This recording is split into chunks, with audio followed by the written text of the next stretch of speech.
Here at the FayWhat Show, we bring you interesting interviews with amazing people from our community. Today, we celebrate the VP, the Vice President at the Dolphin Dems, and my sister. I adore her. Here is Adrianna Tender.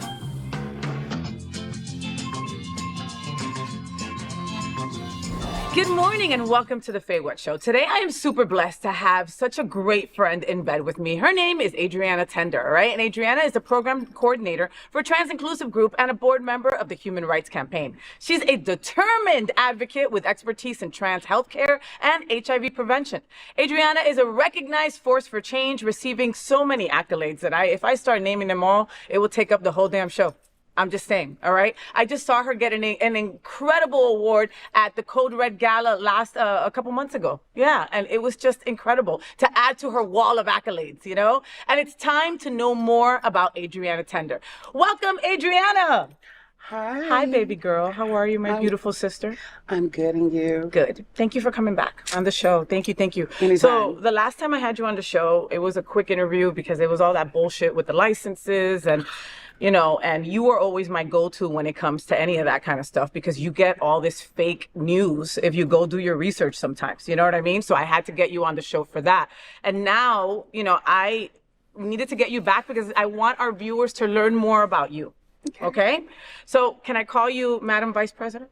Oh, I like that. That's really hot, madam. Yes, I love it. Just you, though. Just you. You're the only one that can call me that. Listen, folks, she is the first Black woman as VP for the Dolphin Dems, all right? Take that in. Like, that is such an incredible feat. Like, and it's like is that your damn phone? It is. Only Adrianna doesn't turn off her phone to be here, you know? And so we're just going to have David go turn it off while we continue doing our show because that is how we do in this world, all right? Okay. So, damn, that shit is loud too. What is that? What is that ringer? Tell me that's so Tommy's ringer. Oh my God, let me turn it off. Let me make sure I don't have this problem again. Okay, what ringer is that? Tell me. I don't know. Something to do with Samsung? I have no idea. I left Samsung a year ago. No. I did. I'm an Are iPhone. you an Apple person? No. I never was, Adrianna. I was an iPhone. I was an Android for many, many years, and then I lost the bet to the Cuban, and now I'm stuck in iPhone for a year. Let's not even start with the damn conversation, all right? Let's get back to the Dolphin Dems, all right? So I was happy for you and the Dolphin Dems, when you were elected VP at the Dolphin Dems, the first Black woman as VP, Now, what are your plans now as VP? So for me, I really want to make sure that the organization is representative of our community. Mm-hmm. So right now, it's probably about, I would say, 5% Black. Okay, 5%. Shit, Adrianna. Okay. No, again, maybe. Listen. With you, they're pointing in the right direction, right? And they have your voice of like, hey, if I'm here at the table, I got to bring other Black and brown folks here too. That's something I've learned from you. Yes. So I want to bring other Black and brown people as well as trans people, as well as women. Yeah. Women. We need more women. Yeah, for sure. And that's all across the board, We've got to get more women out there, for sure. How important is voting this year, it being an election year? How important do you think it is for all of us as a community? It's imperative. Mm-hmm. It's imperative. And not just our federal elections, but our local elections as well. Yeah. There's a lot of things going on. We have to be able to make sure that these issues with the gender markers and the bathroom issues, mm-hmm. as well as things that just impact the LGBTQ community on the whole. Yeah. We have to make sure that we vote Biden. And on the local level, like you mentioned, you're saying like board of education, commissioners, mayors, stuff like that, right? That's what's really important. Those are the things that are really impacting us here in our community. Yes, it's important to go vote for the president, but if you want to know about, hey, what about that pothole over there, mm-hmm. or the red light, mm-hmm. or what's going on in your school district? Yeah. Those are things that are voted on here locally. Even though trans people aren't even supposed to be going to the bathroom that we desire to go to. We're supposed to be going to the bathroom that we were assigned at birth. And that is not because of the federal government. It's because of the local elections here and that tired behind governor that we have, who I won't even speak his No, name. let's not even give him any light, I mean, like, we sometimes forget because here in Wilton, we sometimes live in a little bubble, or we go to our gay owned and operated places, but that's not the norm. You know what I mean? That is one little small sector of how big South Florida is, I mean, I can't imagine you going into the men's bathroom, Adrianna. I just can't, you know what I mean? And I could just imagine going, hey, baby. I can just imagine that guy in the bathroom going, hey, baby, what you doing in here looking for me? You know what I mean? Like, come on, like. I've had an issue, and this is so many years ago. This was like back in 1997 when I first came out. Mm-hmm. And I mean, don't imagine this voluptuous shape that you see here, but I was a little skinny little chick with big breasts.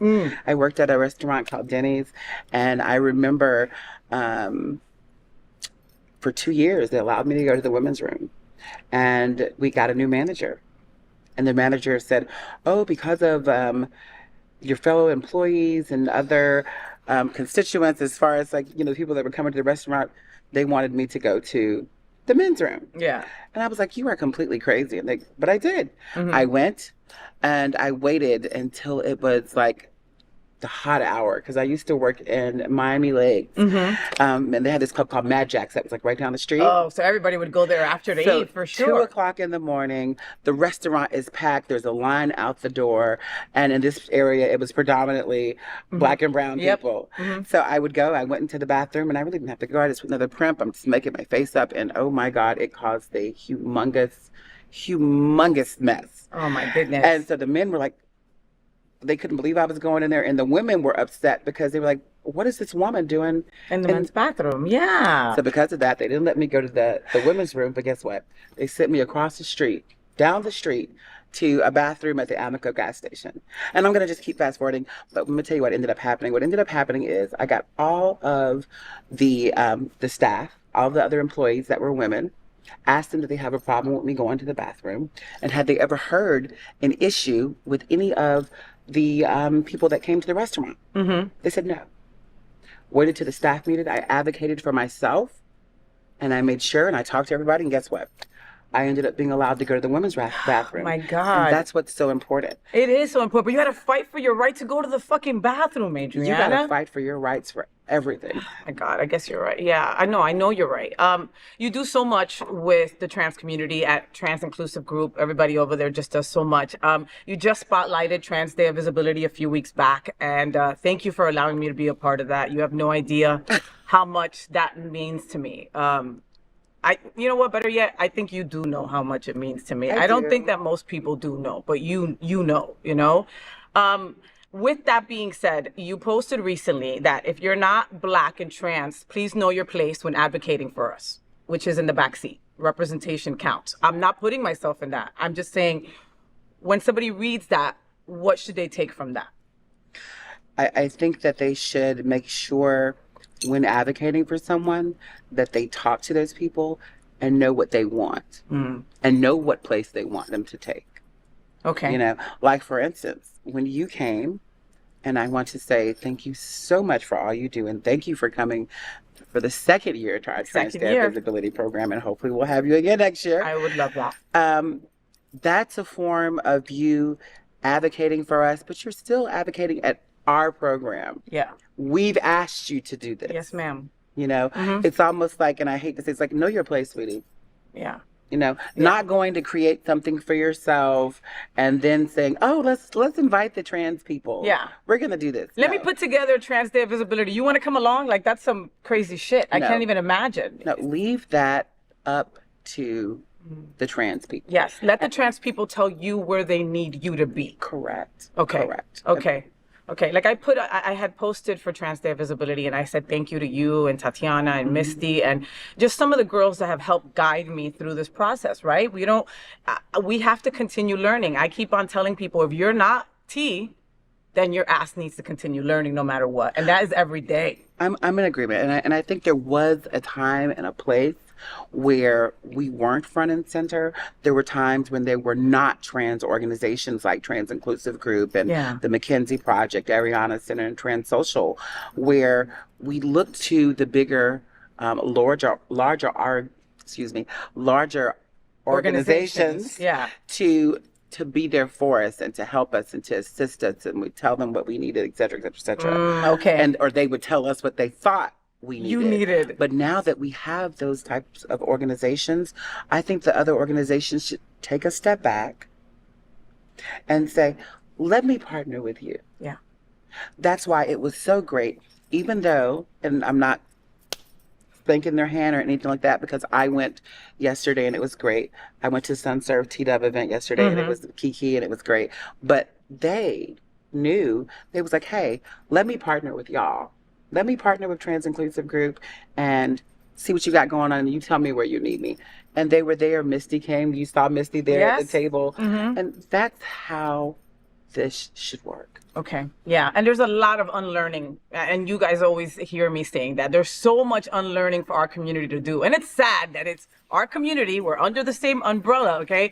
Again, that's a whole other conversation, right? But it's, you know, it's so true. You know, I never even thought about the fact that trans inclusive, trans social, the McKenzie Project, those didn't exist, 15 years ago. It didn't exist. So then you were kind of at the mercy of other people telling you what you wanted. That doesn't even make any sense. It's like fucking men deciding what women should do with their bodies. It don't make no fucking sense. All right, let's say at all, period. At all, period. At all. Okay, so let's get to know you, Adrianna. Okay, we always talk important shit, but I mean, I'm 26. 26. Flip that number.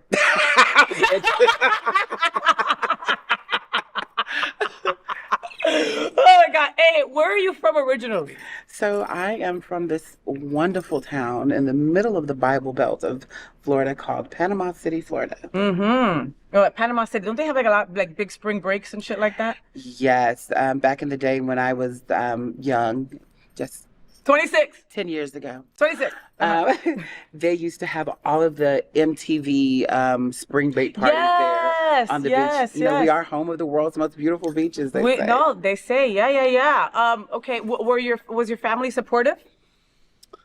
That's an interesting question. Sorted. So, supportive of me as a person, as a human being, as their child, wanting to see me prosper, yes. Okay. I remember I started transitioning, I would say like in 1997.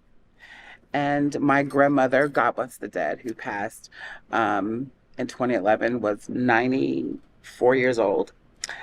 And I remember her telling my parents, listen, baby, if the child want to be called she, then you call her she. Aww. If she want to be called Adrianna, call her Adrianna. What's the big deal? That's just amazing. Be quiet and pray for the child. Lord have mercy. And that was my grandmother. And, it's a beautiful thing today that my big, strong father who raised me in, I was a military brat. So you moved around also. Well, the good thing about it, we moved around a lot when I was really, really young. And then after that, we were very consistent. We stayed right there in Panama City for many, many, many, many years. What I wanted to say is this day now, he calls me she, calls me Adrianna. I remember maybe back in, I want to say 2010, I remember for the first time, I love planting flowers. I have wherever I'm at, I don't care how big the yard, putting flowers and all that kind of stuff, and then I get it from my grandmother. Oh, I love that. And so I remember I had this huge front yard full of flowers, and I needed some mulch. And so it was like 6:30 in the morning. I went with my father. He had came to visit me here with his now current wife. And we went to the store, and I went to pick up the mulch. And he says, girl, if you don't move, you're going to break a nail. Let me handle that. Oh my God. And he picked it up, and I promise you, I just started crying and tearing. At that point, he wasn't ready to say, he wasn't calling me she. Yeah, but that was his way. But that was the first time. That was then. But acknowledgement. But maybe 3 years ago, I had a huge conversation with my whole family, and I told them, I was like, listen, how can I be out here advocating for trans people and telling them, because they're always asking me, how do I deal with my family? How do I get them to say she? How do I get them to stop calling me my dead name? And all I can this imagine stuff. everybody asking you that. And I'm going, and I'm telling them all these wonderful things, and I'm going, I'm still allowing my family to dead name me and call me by wrong pronouns and mess with my mental health. But maybe about 3.5 years ago, I pulled them to the side and I was like, listen, It's time. I can no longer allow you to mess with my mental health by calling me my dead name or the wrong pronouns. And ever since then, I haven't had a problem with any of them. Yeah. Except my mother. But hey, she's a Methodist minister. She loves me. We go on. But hey, life goes on. No, but life goes on, and there's an evolution, you know? And I mean, and you can't it's not that you can't get rid of your family, because if your family's toxic and they're not doing any good for you, get rid of them, right? But if there is some hope, there is some glimmer, like, you know, my mom really, really is so religious that she just thinks that I am gonna be in flames when I die, right? And she worries about that. And it's like, if she took a lie detector test, she'd pass it. She really thinks I'm going to hell and sad about it. You know what I mean? So it's like that keeps her up at night. And it's like, lady, you know, so little by slowly, right? Little by slowly. You know, you're always busy saving lives. You're always, you know, doing something for HRC, or you're doing something for Trans Inclusive, or you're doing something for Dolphin Dems, or, you know, you're doing something for yourself. When the hell do you find the time for Tommy? Tommy is her boo, and he is the cutest man ever. How do you find time to juggle all that? I don't know if I appreciate that question. I promise you, he is somewhere looking at this and he's going, "That's right, Faye. Ask that question. Ask that question." Or today he's probably sitting there with his stomach going, "Oh my God, I don't feel good." Well, I really have to put things like that on the schedule. I have to make sure that I spend quality time with him because it's one of the most important things in my life. I love him dearly. I wouldn't trade him for the world. He is, I told someone just the other day, I was sitting at a panel and I was like, he's my go-to for everything. Mm-hmm. He's my strong man. He is my Superman.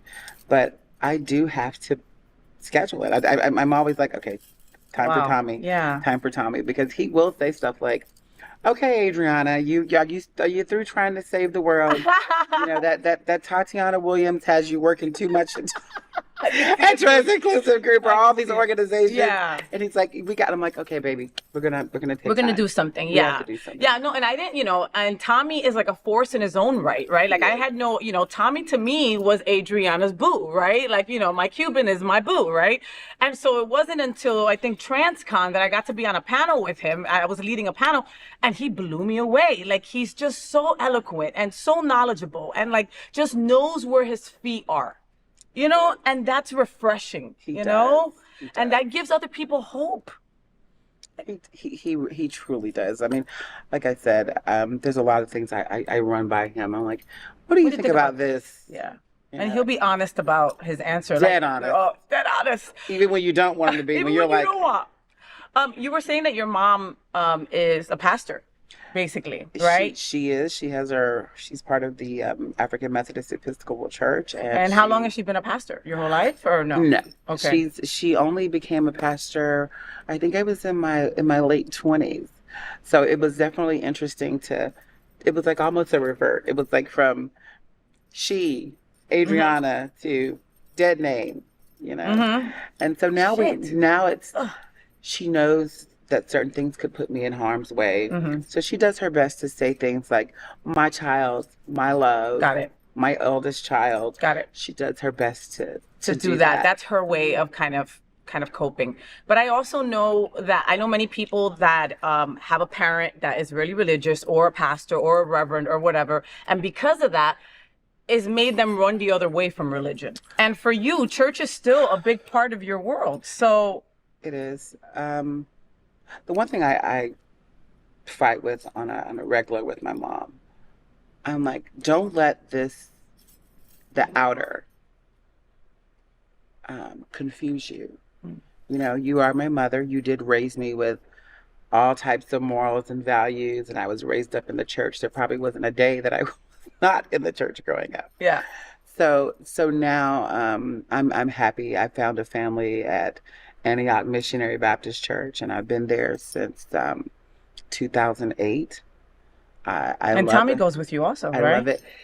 He just joined the church 2 months That is ago. beautiful, girl. That I is was about beautiful. to cry. You posted about it. That's why I was like, "Oh my I God, like this is a big did. deal." It was a humongous Oh, deal I love that. because his father was a pastor all of his life. And Wow. Okay. honey, you'll have to have him on one day. Holy crap. And Yeah. so he went through all of the conversion therapy stuff and all of that, and he had a really bad experience. So we had to take baby steps. So we've been together. So March 25th is our anniversary. Woo! All right. And so it's been maybe 2.5 years that he's been going to church with me. And, I guess he's been, how you watch somebody and you're sitting there and you're going, ooh, they're feeling it. Ooh, they're enjoying it. Ooh, they're having a good time. And there'll be one moment where he's just clapping and having a good time, and then he'll pull back. And it's like, no, I can't no. But that's his trauma. That's Yeah. his trauma. Yeah. No, that is his complex PTSD, and he owns it. And I mean, yeah, I can see that. I think it's huge growth that he's been able to say, look, I want to be a part of this church with you. Yeah, one You know? day when it happened, I was sitting there and I was just like, I saw it. Like I knew it was coming. I was Oh sitting my there. God. He was like there, and I just reached. I grabbed his hand like this, and I looked at him and said, "I'm here for you." And then I let go and went back to what I was doing, clapping and just listening. And he got up. I love he that. put one leg down, put one pants down, And that's it. and he was there and in front of almost like I would say 8,000 people. 8,000 people. Holy Yeah. crap. Wow. Wow. That's amazing. Tommy, we love you. I always say that the L and the T need to combine themselves more. Yeah. Okay. They need to be closer, Agree. And then we have these idiots that say that they're fucking TERFs that ruin it for the rest of the lesbians. All right. Do you think that that's hurt the possible huge alliance between all queer women? No. I think that there will be a time and a place that the L and the T are closer. I don't even want to say there will be a time. I would say that the time is now. Look how close we are. I'm not even just sitting here like this, but you're my sister. Adrianna, I adore you. I love you. And I can't imagine, I don't remember life before you. I want to call this young lady's name and I cannot think of it. It's gonna kill me. Jasmine. She used to work at Hotspot. Yes, Jasmine Rogers. Yes.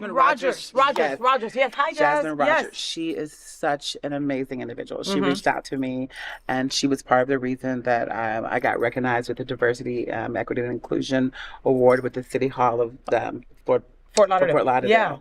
And she was just telling me how important it was to her, like it is you, that the L and the T bond and get closer. So I think there is work to do. Yeah. But I think when you have people like yourself, like Jasmine, like Ebony Crispin, and other people that are so passionate about us forming these bonds and working together. Yeah. It's going to happen. Yeah, it has to happen. It needs to happen. I refuse to, like I've told you before, if I'm usually sitting at the table being the only woman. Okay? And now that when I have my place at the table, I look around and go, okay, where is my black or brown trans sister? Because I don't see them represented, That's where I'm at right now. And I believe that every lesbian needs to find their education, right? Understand that all queer women are women, period. Right? And start fighting the same fight. Because, I mean, this is just, if we don't get together soon, we are fucked, Adrianna. I think that we all need each other. I remember a time when I thought a little differently about, please don't beat me up, people, about abortion issues. Okay. Mainly because of the way that I was raised. I'm raised in the church. And I had someone sit me down and we had a conversation, and that was okay. But I remember last year when Roe versus Wade got overturned. Yeah. And we had a rally down in, I think, Las Olas. And I sat there and I listened to those stories. And from that point, I was like, you know what? I'm here. Let me sign the petition. Let me take these petitions and go somewhere else and advocate for you and help. Anywhere, anytime that you need me, I'm there. And I think a lot of times the T is there for a lot of the community. But when it's time for the T and when the T needs our help, a lot of people are nowhere to be found. Yeah. And you know why? It's a lot of fear, Adrianna. It's a lot of misinformation.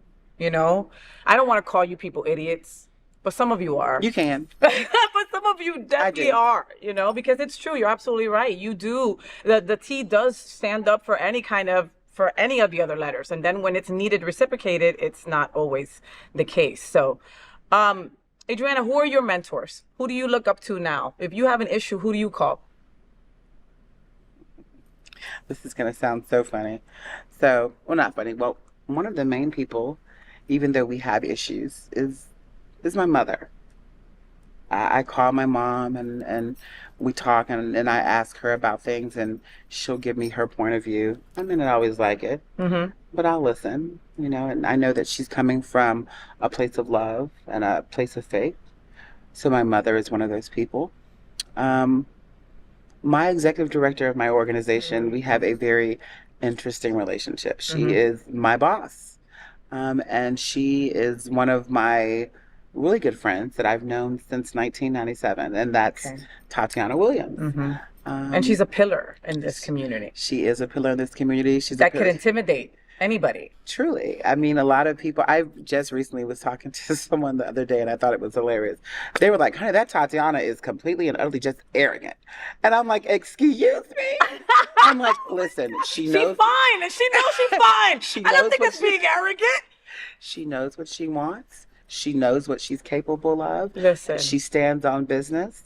And some people can't take her for it. But she is definitely one of my mentors. She's someone that brought me into community when I had no idea that this type of work even existed for us. Many, many years ago, I started going to school and got a degree in psychology. And I was like, okay, I want to know more about who I am, who trans people are. And I thought that was going to be the way for me to do that. And one day, I would say maybe six or 7 years ago, she was like, girl, come to this meeting with me, I started hanging out at Trans Inclusive Group. I want to say it was 2016, 2017. And she was like, okay, come to some of these meetings at the health department. I started doing that.